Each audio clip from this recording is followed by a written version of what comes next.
कोरेगाव तालुक्यातील रहमतपूर नगर परिषदेतर्फे गणेश मूर्ती विसर्जनासाठी कृत्रिम जलकुंड व निर्माल्य कलशाची व्यवस्था करण्यात आली आहे।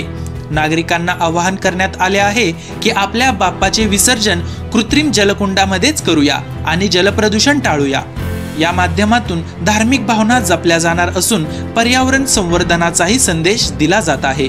नगर परिषदेच्या या उपक्रमाला नागरिकांचा उत्स्फूर्त प्रतिसाद मिळत आहे।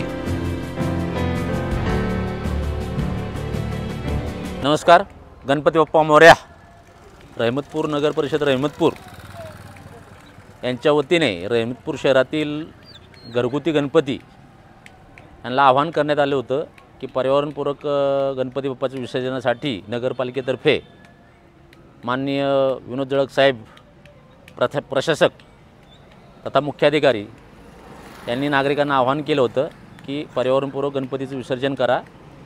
नदीपात्रात किंवा ओढ्यात, नाल्यात, बंधाऱ्यात कुठेही त्याचं विसर्जन करू नये, कारण प्रदूषण होतं आहे। या कारणानं रहमतपूरमधील नगरपालिकेमधील सगळे कर्मचारी, अधिकारी वर्ग यांनी शहरामध्ये फिरून नागरिकांना आवाहन केलं होतं। त्याप्रमाणे आज सकाळपासून आदर्श फाटा आणि मच्छी मार्केट या ठिकाणी त्याची व्यवस्था केलेली आहे।